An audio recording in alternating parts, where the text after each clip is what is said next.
thanks for joining my session. I will, for the next 45 minutes, talk about the GPU, the missing component in virtualization. And here you'll learn why. First of all, my name is Thomas Poppelgaard. I'm a Danish citizen. I'm a technology evangelist, so I have my own company where I specialized in helping companies in how they can virtualize 3D graphics. So this is something I've been doing since May. Before that, I've been working in the distribution industry, primary Citrix, so it's pretty new. I'm working now as VMware. As you probably see, a lot of the places you will see a lot of Citrix here. I was awarded something called a Citrix Technology Professional by Citrix here in July. There's 42 people in the world who have this award. So I got it because I've been blogging about virtualization and 3D, and also general about desktops and apps and mobility. I also got another award, which I'm pretty proud about. It's from RaySearch Software, something they call a RaySearch Value Professional. You see down in the small corner here. And I got a bunch of other certifications. But the VMware is pretty new for me. I've been working with VMware technologies actually the past when I was working at consulting at different companies in Denmark, where I'd done assessment and built a big vSphere environments. But the view and all the 3D stuff, that's pretty new for me. But also, so you can see, I don't have a Citrix brand on me. It's my own opinion, and what I do is more, I go in and analyze the market and see what actually the customers are requiring, and then look at the different technologies, what's available, and then this is actually also you'll learn here to see which kind of solutions can you build, both from Citrix but also from VMware, but primary Citrix, so you see that longer in my agenda. So a lot of stuff, I have a lot of cool stuff I've done through the past, where I've showed people, oh, that's not good. Okay. That's a pretty good demo. Let me see 1 second.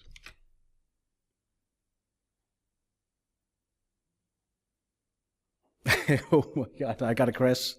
Wow. I haven't seen this before. I got a gray screen for Mac. Okay. Can you please repeat that? Yeah.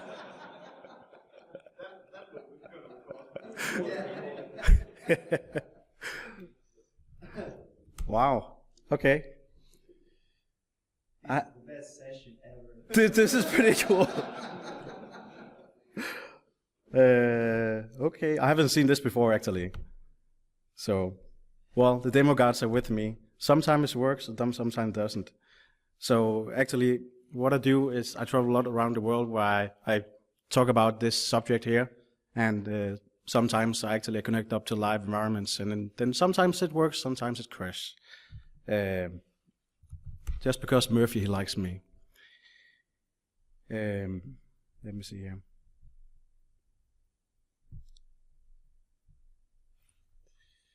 Okay. Well, that's probably, yes, you're correct. I'm actually also considering changing to that. I have had some quite issues with it. Let's just put it that.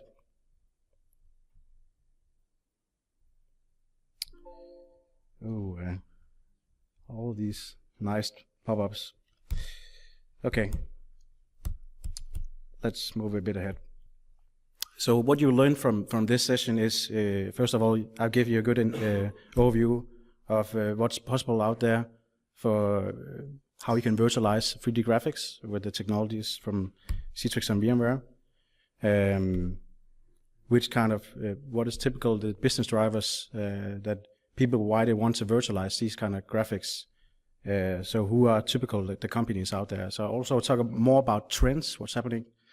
From my perspective, what the vendors don't focus on, but what I will see, what a lot of customers are asking me about. Then I will show you which kind of delivery mechanisms is available from Citrix. So I'll go a bit more into that. So it will be a bit more path down the Citrix lane. So I educate you what's possible from that perspective. And I'll show some nice customer examples I have from some clients I have implemented, which is this is not good. Some pretty cool customer examples on how they have virtualized 3D graphics, and well, maybe it could be a new eye opener for you, and maybe you could also fit into your model in your company.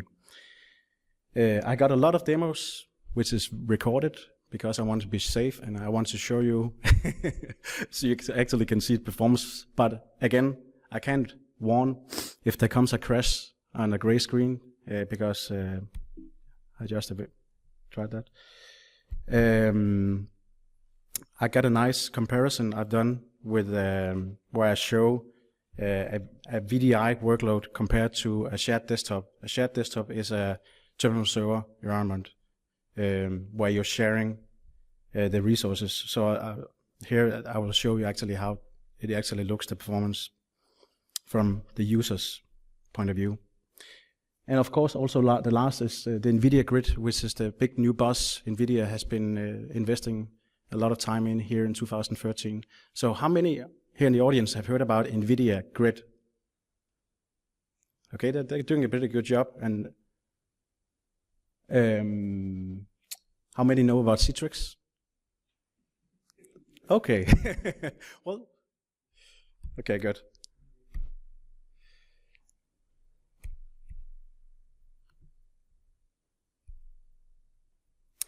So let's see what has happened here in 2013. So some major things has happened within virtualization of the remote visualization space, what I call it. So something that happened in May 2013 was that the CEO of Citrix and the CEO of NVIDIA talked for 20 minutes up in a keynote about how now they can virtualize high-end graphic machines for the movie industry, for the mechanical industry, and so on. Why is this important? Well, first of all, many of more in a high executive level are typical listening to what the CEO of companies are saying, because then it's a strategy, how they are aligning and positioning the stuff.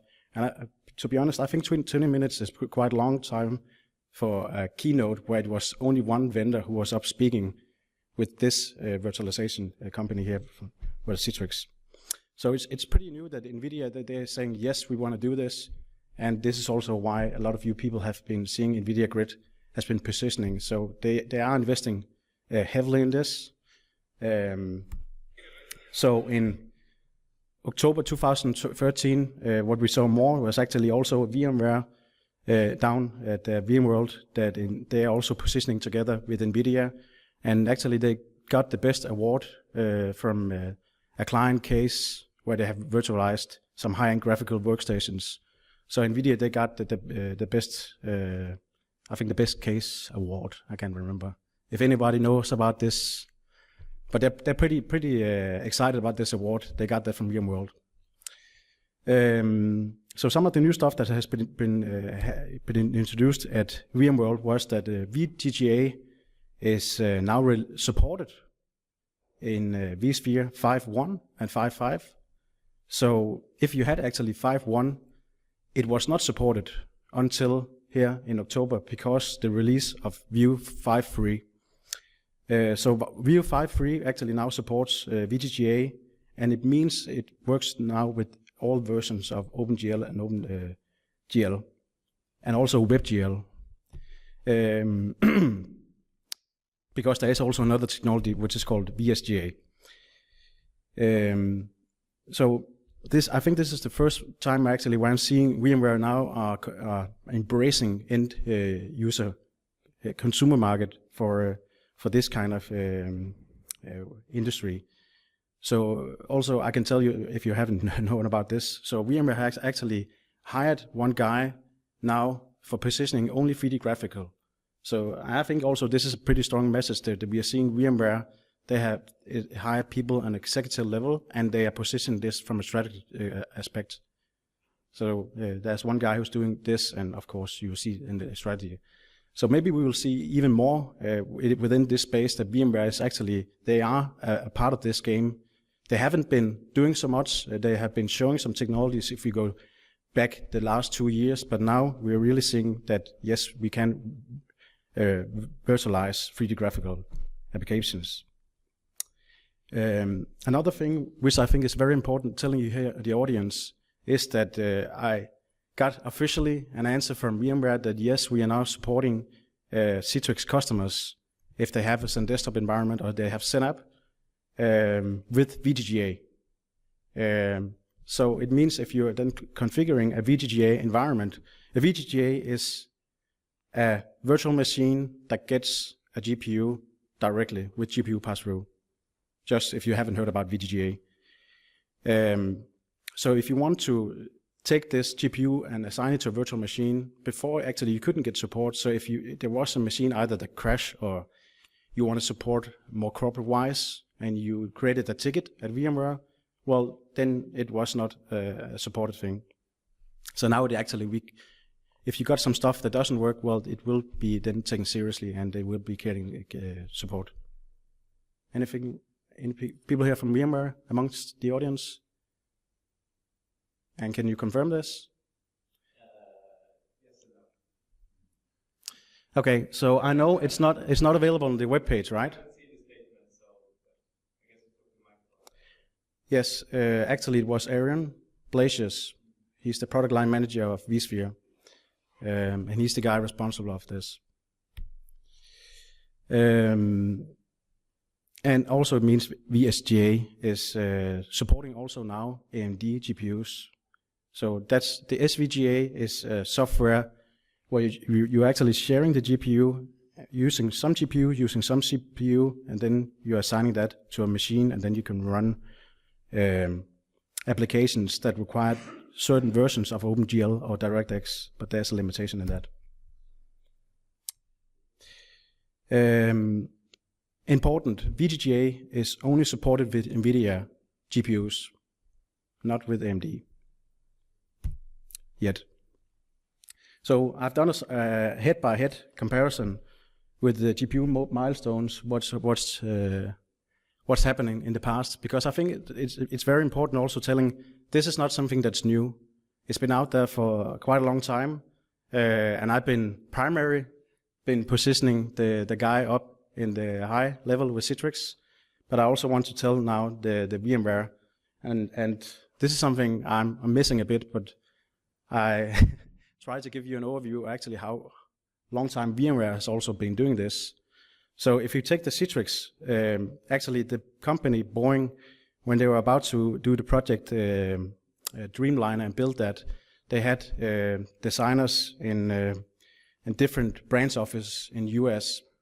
But the problem they had was they were sitting with the very big data on some heavy high-end workstations, and they were then actually transferring the data between the different engineers in the different branch offices to different cities.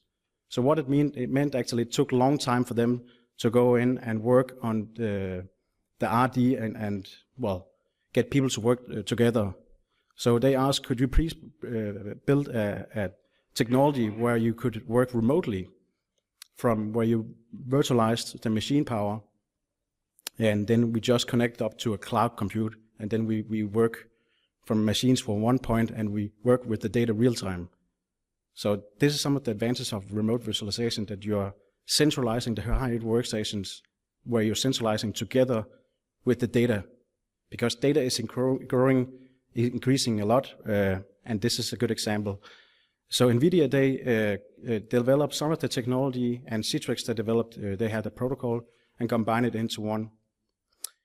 So in 2008, this is actually where I saw the technology. I was working at a client, and they were asking me about, could we virtualize our engineers for it was a wind turbine company here in Denmark, Vestas, where they had different people working at high-end machines.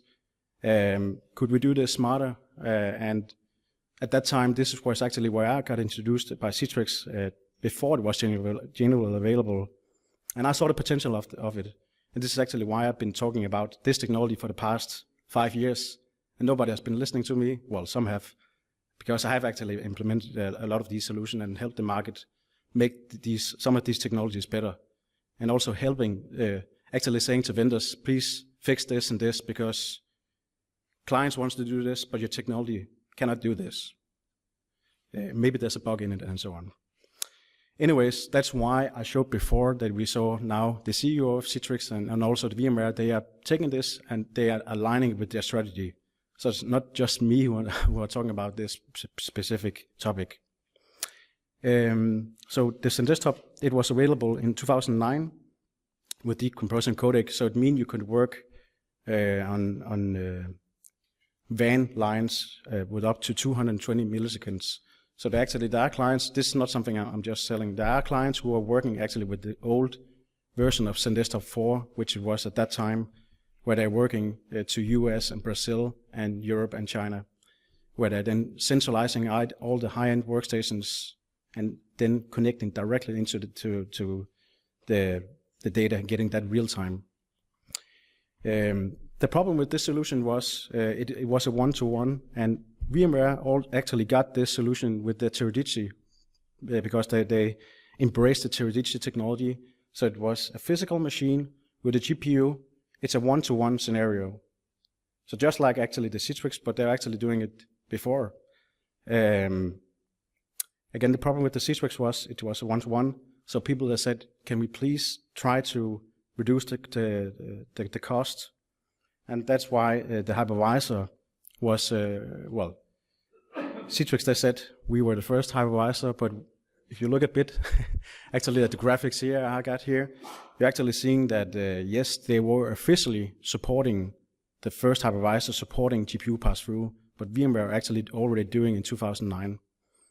So this is the race going on here.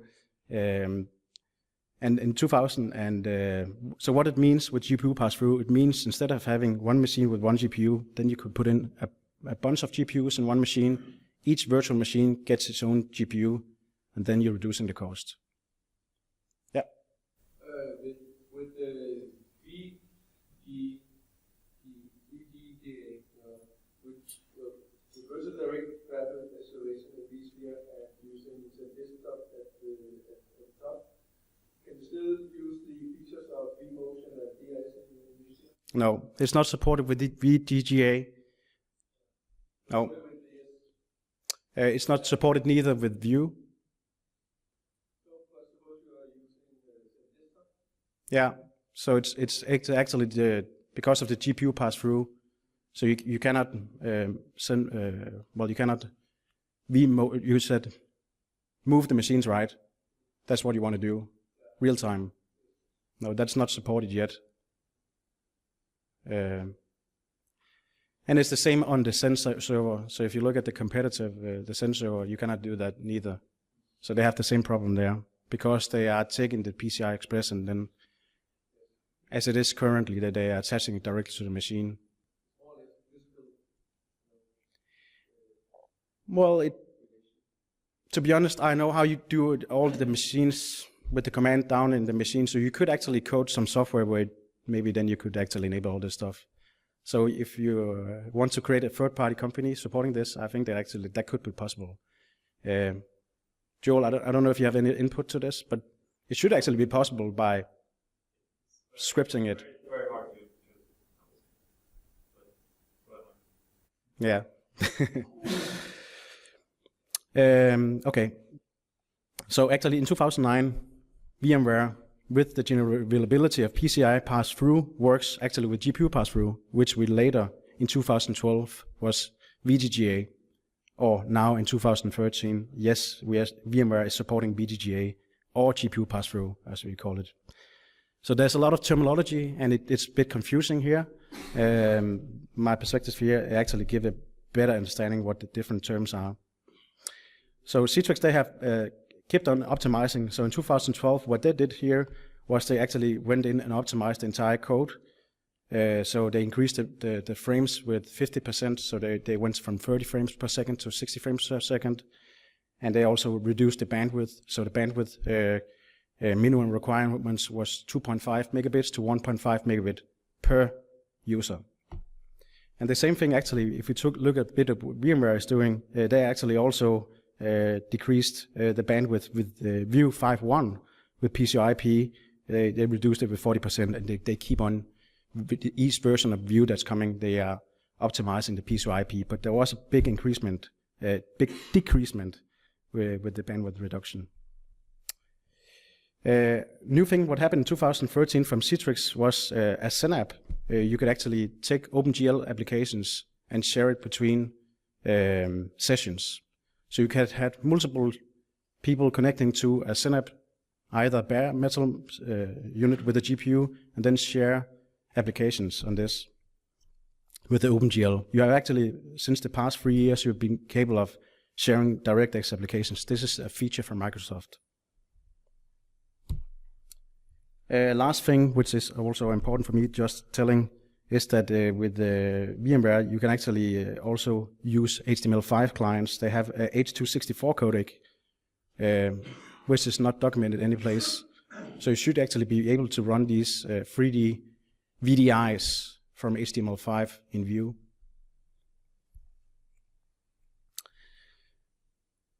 So a lot people who haven't seen GPU virtualization, actually there are these 5 things to understand. So we have a direct mapping, which is bare metal. And then we have software graphics. So that's SVGA from VMware. And also Citrix, they actually have software virtualization with XenApp. Citrix can also use SVGA, so it's not just only Vue you can use this for. Microsoft, they also have software graphics with the remote FX. So there is some, this is where it's using software rasterize to show the graphical. Oh, sorry, yeah. And the SVGA is actually using GPU and CPU, so it's kind of, well, maybe I think, no, sorry, it's wrong what I just said with the SVGA. SVGA is actually shared in this terminology. But you could actually do software graphics by just putting in an application running from a view without any graphical. But then you don't get all the good stuff from the GPU because you're doing software rasterize. Okay, so if you want to have the pure native experience, just like the rep mapping, then pass-through is the way to do. But it has a high cost because it's a one-to-one scenario. The grid, why it has been such a hot topic here now in 2013, because it's the first GPU that's available from NVIDIA. AMD don't have this, where you can take the GPU and cut it up in multiple small profiles. So NVIDIA, they call it GPU virtualization. I call it GPU, well, profiling, because it's just small profiles they're doing GPU pass-through to. So it's not GPU virtualization. True GPU virtualization. Actually, this is something you can do with Terminal Server or with Citrix XenApp, because with this workload you can actually share the GPU. So we haven't, again, I think this is something you can go in and look at later, because I just want to go through the other, I have a lot of stuff I want to show you guys. But this is actually something where you want to say, okay, which kind of choice do I want to do? Is user experience important for me, or is the cost efficient much more important for me? So which kind of solutions can I then choose? So it's more for having a kind of a piece of paper than choosing a technology. Okay, so there's a lot of industries who are looking at this. It's different kind. It's from the oil and gas. It's from automobile, engineering, and so on. It's also the broadcast and film is actually an industry that VMware and Citrix haven't, and well, even Microsoft has not been focusing on. And actually another industry which is not here is actually gaming. So cloud gaming is actually one of the biggest increasing industries right now, which is just about to really pop up. And trust me, these guys, they want to virtualize all the machines and have so many users on, well, all these specific, they want, of course, to have as many people on a GPU as possible, giving the best performance. So this industry, again, it has been a niche market, but now it's been focusing more. So what are this is typical. Some people, the industries where I've been listening, some people, they have a typical problem with they cannot find people globally, or I want to centralize all my data, but I cannot do it because right now my data is out in different offices, maybe globally around the world. And then it takes a longer time to go out and manage this with all this. And this is all generally why we are virtualizing. I've been doing that for a long time. Another thing is also improving time to market. It is one of the things where you can especially gain a good, well, you gain a lot of these different things depending what you want to do. The primary reason why people haven't been virtualizing 3D graphics is because it's R&D in the company. So typical, it's only a couple of employees who are working there. It's typical marketing, or it's a couple of engineers who are sitting and designing the stuff they're manufacturing outside. First of all, it is maybe they want to secure the intellectual property. So maybe it's a company that's been producing the stuff for the past 80 years, and they're saying, okay, your employee, he wants to work from home. Yes, but he wants to take this drawing home. And then they say, no. We want to secure that data because if somebody steals this data, then there's a pretty high chance that somebody else will then produce it. So that has been some of the primary reasons why people are not doing it. But here, by centralizing all this, we actually just sending out a screen out to the end clients. And by this, we're actually then securing the intellectual property. We're also able, by giving them new work style, work from home. So this is something that's not known in R&D departments, even marketing. So many companies, they use typical marketing where they have external consultants working, and then they need to work on their resources, and a lot of data is being exchanged either through mail or through different file systems. And what it means, it has an impact on the improved to market. So it's very difficult to put on numbers. So people that have more IT typical, they're focusing on how can we have many people on a special equipment. So we just put in a bunch of GPUs and then we are saving money. No, if you really go in and see how your business are working and you try to put in some numbers on each people, how much time they're using, each person they're using, by either waiting hours for the data being transferred. This is something where you can really save a lot of money, even with actually centralizing the license. Again, it's for some people it's a new topic. So in this screen, you can it's just more showing yes, you can virtualize high-end 3D graphical applications. So I've got different things here running on iPads, on thin clients, on Mac. These are devices where the technology was not built for, and it can be used for this. So let's just again take a good example. A company have here a lot of data centers. A lot of data is being synchronized each day. This example here, they have 30,000 CAD data. It's 70 gigabyte of data being synchronized each day across 26 data centers. It takes 2 weeks just to get all the data being synced. And try to put money on this. So try to imagine they could, instead of working like this, then working directly real time with data, just getting access to machines, don't have to wait, and they get it immediately. I think this is really where it didn't make IT much more efficient. But of course, then you have the problems with what about latency, right? What about bandwidth? So latency is a good example is, do we have enough bandwidth for these requirements? Because maybe there is some countries like where they don't have a satellite, or maybe they have a satellite, but maybe then it's 2 seconds latency. So some technology will not work for this with some places, but it will work in a lot of different places. This can also, I would say, this doesn't have to be globally. You don't have to be a globally company. It could also be Denmark.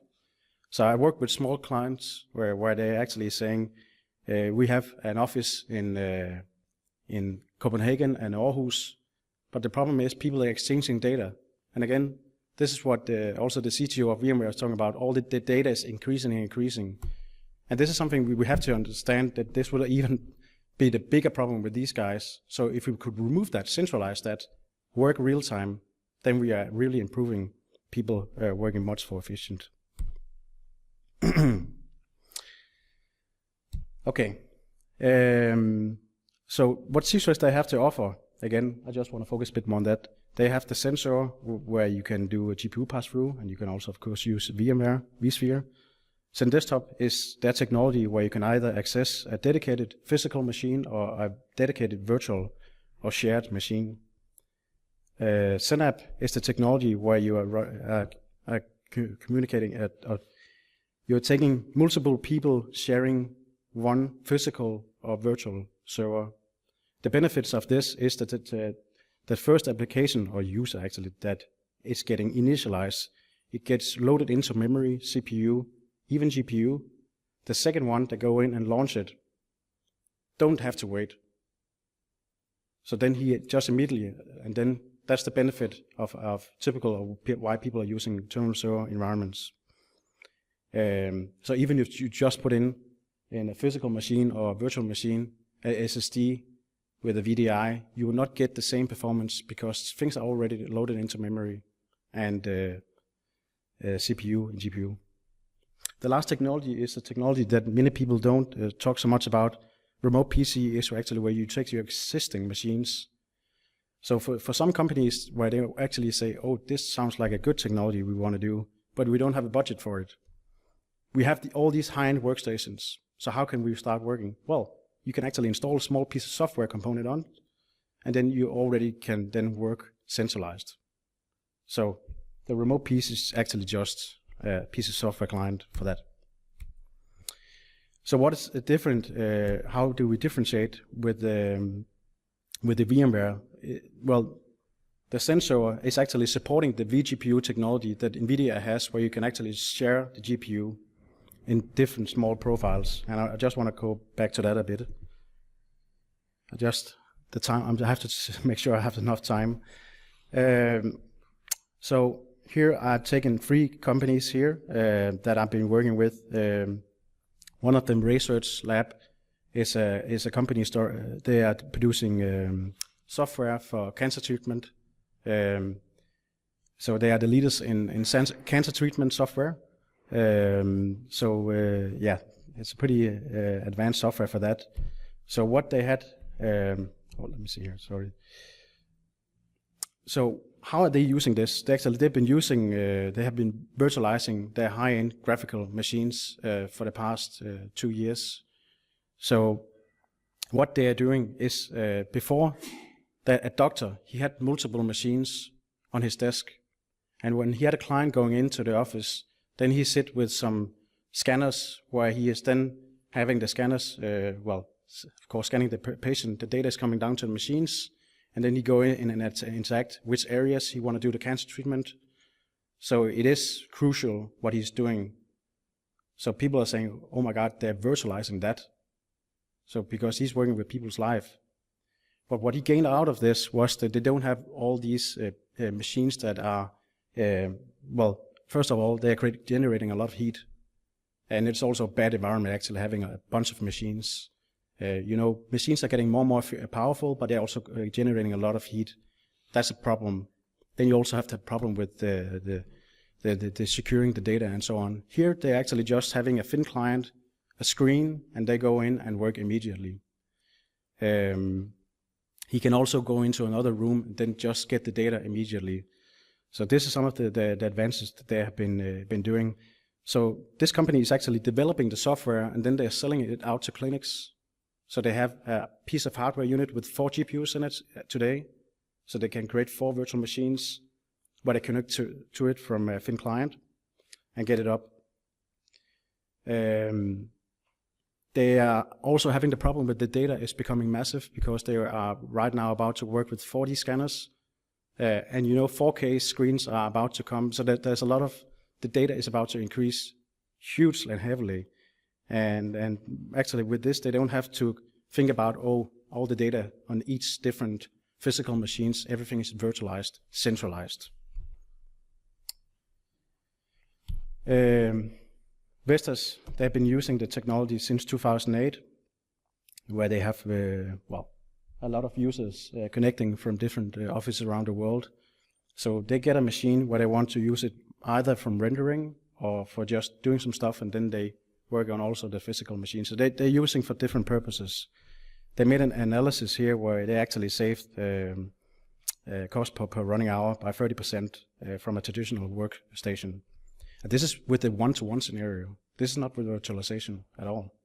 So this is just with pure bare metal pass-through one-to-one scenario where they made this cost. And they haven't looked at virtualizing, where putting multiple GPUs with this case, what they did here. Actually, what RaySearch want to do in the next version is they are looking at using RDS workloads, so they can have multiple clinics or multiple people running into the same machine. So instead of each doctor have his own virtual machine, he's just sharing the resources. Again, be much more cost efficient, having more resources on, and this is what typical IT is focusing a lot on. Another case story is something I did here in the start of the year, was Maersk Oil. So the IT director here, he wanted to work with the collaboration rooms where they had multiple geologists going into a room where they want people to access seismic data from any device, either from when you're working from your office, going into a collaboration room, sitting with your geologist people, then you're looking at the seismic data, and you're having everything moving around and following you. So data following you anywhere, any place. This was the requirement, what they're using Patrol and a bunch of other applications. So I think the cool thing about this, I don't want to go into much about the technology, what I used here, but it's actually the first case where I'm actually taking Citrix technology. This could also be VMware, maybe. I think actually it could. Well, in this case, they tried Citrix. The reason why it's very differentiated here, because the collaboration software is Cisco, where they're using Cisco UCS with Sandberg. So I don't know if you know about this system. So they have a special optimized, they have a protocol. They just made, I think they made it free now. Yeah, they made it open source, this protocol. So they're doing this when they're connecting up from the full HD live stream in the collaboration software. And then they want to combine the virtual software workload, and they want to put everything into one technology. I was like, I don't know if this will work. This is pretty crazy, especially between different branch offices and so on. I've seen the limitations of technology, and this could be a good example on that. But because actually Cisco is already today working good into the HDX technology, they actually are supporting it. So in this video, you will see here on the left, the guy from Denmark. He's sitting and working. On the right, we are launching a high-end graphical workload in XenApp. And here from Denmark, he's then recording. This is actually a demo that's made for a computer game graphic. It's not made for this. So it's this is pretty intense, this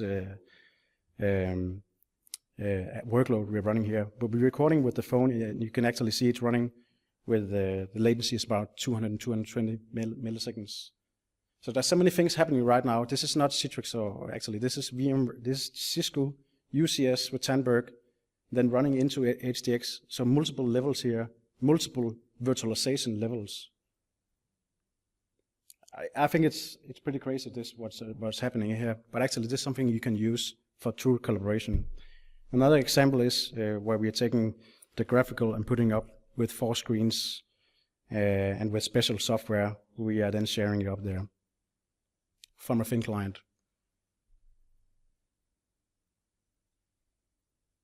So that's pretty cool, right? It works, yeah. Do you have any recommendations to using thin clients in trading floor setup with 4 monitors? Oh, yeah. Yeah, well, Theoretically work, right? Well, Theoretically have a good client where they're actually supporting 4 monitors. Actually, Citrix are now supporting with the new version 4 monitors, but this release here. And they're also increasing the amount with 60 frames. If you want to take the Citrix technology, I know they have some limitation with screen resolution on thin clients that will be fixed in the next version. They are supporting up to full HD. If you want to go above full HD, it doesn't work with the new version in thin clients. It used to work. So this is actually some of the limitation I just run into here a couple of weeks ago. But I can come back with that. So with remote graphics, what you get, you can work from home, work in the office, on the move, on any device. A good place to start is identifying, understanding your users before you want to go in and segmenting each user with different kind of technologies, as we had before, because one size doesn't fit all. So you could either go in and say, I want dedicated GPU, or I want a shared GPU, or I want to do software rasterize. It all depends what you want to do, and also which kind of user experience are your users expecting. I've seen so many projects fails where IT is just taking the lowest technology because it's the most cost efficient. But they're doing it. They're actually virtualizing 3D graphics. But the user is not getting what he was expecting because his experience is getting much worse what he had before. So I think one of the very important thing is here, before you want to virtualize, you have to understand what you're using, how they're sitting working today, before you put it up to this technology here. Because they have to have the same experience from my perspective, from my aspect. Maybe I'm wrong with that, but I think that the users are the important guys here.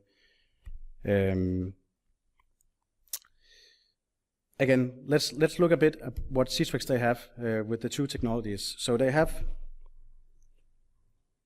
I think, is it okay I'd use 15 more minutes? Can you be in here? I just want to go through it all, if that's all right. Okay. So the user experience you see here is a VDI. This could be, again, a physical machine or a virtual. In this case, I'm having here a virtual machine that's connecting with a grid K2 with GPU pass-through. In the right, I have a terminal server with Citrix XenApp, also with a GPU, a grid K2 with GPU pass-through. The difference is, to the left, it's dedicated. The other one, it's shared GPU resources. So what you see here is, again, these are videos I have up on YouTube. You can go in and look after it. What I want to show here is there is actually a small difference with the user experience here. If you really go in and you look with your eye, because people are saying, I don't see 60 frames per second. I don't see 120 frames per second. Actually, your eye does. Because the more you look at actually a picture, you see actually the frames per second. I know this is small things, but your eye can actually see it. Some people that don't see it, when I work, typical R&D people who sit and work with this every day, they're very, very fragile if you want to change something, right? So that's why I want to say, well, maybe the one to the right is actually the solution, which is the most cost efficient. But the other one is delivering the pure native bare experience. Small factors, but can have a big impact in your company. Agree? I don't want to go into license. It uses some bandwidth, blah, blah, blah. That's not important. 3D mouse. So again, this is actually what View. If you look at View and you look at XenDesktop, both the technologies actually support the 3D mouse with a Windows XP, with a Windows 7, with a Windows 8. If you want to use the XenApp, which is using 2008, 2012, which was the one technology to the right. So 3D Connection is actually developing a USB virtual channel driver right now It was supposed to be released here in November, but they have pushed it because they're not been prioritizing high enough because they haven't actually been seeing people that want it. But actually, there's a lot of people want it, so I'm really helping pushing that so people get this technology. So they have said they will release it now in February 2014. That's the last period. So if there's some people who are waiting for this driver, it will actually come.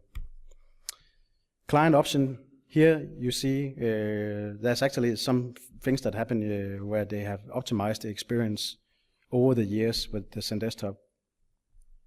If you took the view, this is almost the same. The view also work on all these client devices. So if you're thinking, well, how is View doing compared to this technology? Well, it's supporting all the clients also, right? Yeah. I just want to show actually how does it work when I'm working from a phone, when I'm connecting through my machine.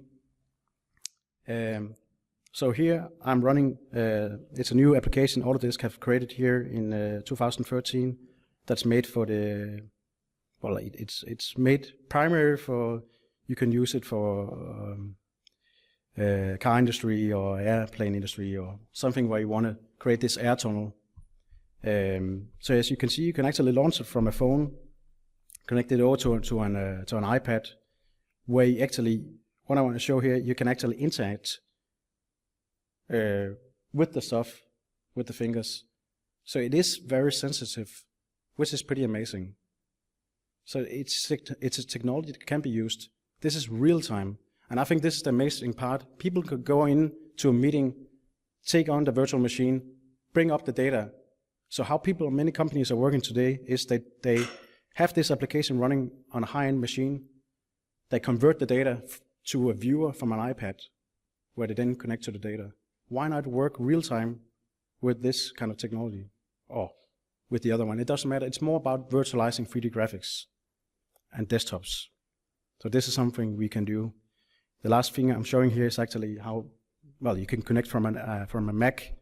The software is not made from a Mac. And here I'm working again further on it.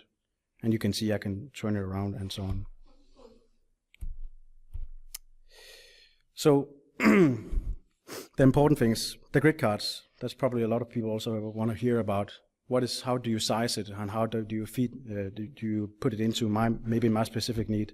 So there are two GPUs as it is today available. The one is called Grid K1 and the other one is called Grid K2. So the Grid K1 is a GPU that has 16 gigabytes of memory and 768 CUDA cores. So it's one GPU that has 4 GPUs on one board. What you can do with this GPU is that you can actually cut up the GPUs in smaller parts, but this is only with the sensor. You cannot do it with vSphere currently. So you can actually even creating multiple virtual machines. So it's not just 4, it's 16 and 32 with just one GPU. Each one get their own GPU profile. The K2 is the powerful GPU. It has 8 GB memory, but it has 3072 CUDA cores. So this is more powerful for people who have a high need for high-end graphics. So a virtual desktop, this is how we are typical designing and building virtual desktop machines where GPUs is not part of it. I just want to put in and say, how can we put in a grid into a virtual desktop? So, you know, we got different virtual hypervisors, we got different operating systems here. We don't have any Linux yet. There is some people that want the Linux here. This could also be View, and this could also be PCIe and so on. In this example, it's the Citrix technology I'm showing here. So the different GPU things here, we have a pass-through, shared GPUs, and virtual GPU, which is hardware virtualization. So if you take a grid card, put it into a virtual machine, and do GPU pass-through, what it means, GPU, attach it to a virtual machine, the GPU is seen, you install a GPU driver, and then you connect the client to the virtual machine from any device. Here you can use grid cards for this technology. You can use Quadro cards, which is Fermi technology from NVIDIA. And you can also use FirePro which is the AMD competitive GPU cards. AMD has actually some pretty cool GPUs. They're very powerful, so you're probably going to see this much more in 2014. But you can actually buy them, and they're much cheaper. I don't want to go in more into this, but they are there. You could also use gaming cards, but again, this is not professional. But you could actually use any GPU. You could even use Intel, Matrix, whatever GPU on this. So the XenServer, they have this technology. They call it pGPU in the command line. So it's GPU pass-through. VMware, they call it VGA. VGA, also GPU pass-through. The difference with these two technologies is there is some limitations with the VGA. I don't want to go in more into that, I don't think. I shall. But there is some limitations with it. What I've seen out there in the market. I've seen some issues with the operating systems where it doesn't work with server operating systems. But maybe that will get fixed. So right now, the VGA only work with Windows client operating systems like 7 and so on. The accelerating remoting protocol, well, you could use here XenDesktop View, whatever, for this. The VGPU with the grid cards. So how it works is you install a piece of software in the hypervisor, and then the VGPU profile is getting recognized in the virtual machine, and the driver is getting installed, and then it's communicating a state directly to the machine, to the GPU. And each time something graphical happens, the graphical command happens directly to the GPU. So here you actually create multiple machines. So this is what a lot of people want to use here, because we are squeezing in multiple people with each their own GPU. This is only for XenServer as it is, and only with the latest version of XenDesktop. I just want to show a bit more about the architecture. So the architecture is made where it's different GPU profiles for each GPU. So the Grid K1 GPU, as I mentioned, it is a 16 gigabyte. So what you can do, you can actually create 4 GPU profiles with GPU pass-through. Each machine gets its own. If you want to use the vGPU, which I have up here, then you can create either 32 profiles with 256 megabyte memory and 24 CUDA cores, or you can create 16. If you choose a K2 card, you can cut it up to either 4 machines with 2 gigabyte memory, or 8 with 1 gigabyte memory, or 32 with 256. The K100 profile is something people, they are saying, don't use it. It simply isn't good enough. But still, it's pretty interesting seeing 256. Okay, let's say you have an application that doesn't use so much GPU. It's using most CPU. But maybe this is 256 megabyte is enough because it's just using 100 megabytes, but it's using more cores. Well, you're actually getting 96 cores, and that's actually a lot if you know this GPU space here. So maybe it could actually be a case.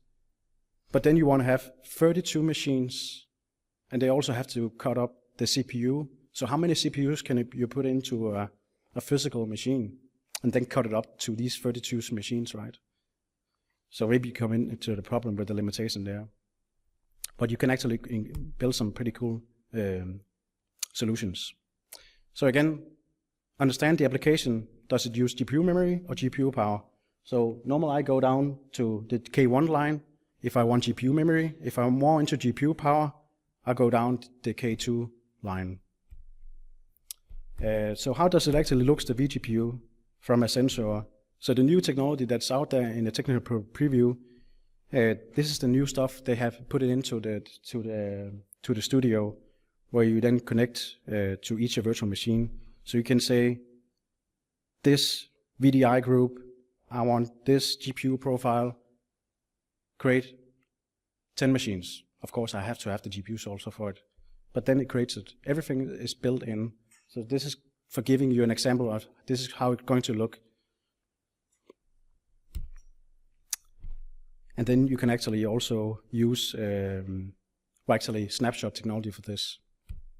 It's not supported right now, but it will work when it's going to be available, generally available, when it's coming out to the market. I think this last thing is actually one of the most important things people don't focus on. Why not, instead of having a VDI, because it's a lot of resources, it's pretty expensive actually. You also have to have special license from Microsoft and so on.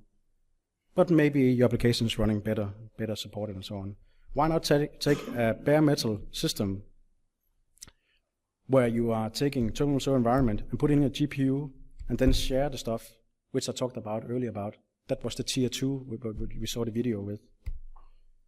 You can do this today with XenApp 6.5. 6.5 feature pack 2 are supporting OpenGL. So a lot of people are using XenApp today. They may be saying, why do I need GPU? I don't have any 3D applications. Well, actually, maybe you do, because the most internet browsers today, Internet Explorer, Chrome, Firefox, are using GPU out of the box. So the new versions actually of the browser are using GPU. Even the new Office is using GPU. And it has a big impact on the CPU in virtualization. So what it means, you will get lower users on your environment, and your users are also getting a much worse experience when they're browsing. So by just putting in GPU in your XenApp environments, you quickly get a smooth experience when they're browsing, because all the new browsers are using GPU build-out. So how would it look with a VGPU environment? Well, with a K1, you could then say 4 virtual machines, boom, 10 users maybe on the one server, 10, 10, 10, and then you have 40 users without the VGPU stuff. So this would be cool with the vSphere from my perspective. Instead of all this VGPU, blah, blah, blah. It's still a technical preview. It has to be mature. Yes, it has bugs, okay? But it's actually a stable one, but you can do this efficient and quickly. With a K2 solution, it would look like this. Each virtual machine, because it's 2 GPUs, and then you're sharing GPU resources here. There's a lot of hardware. It's increasing the hardware out there, so it's getting more and more different hardwares are coming a part of the program.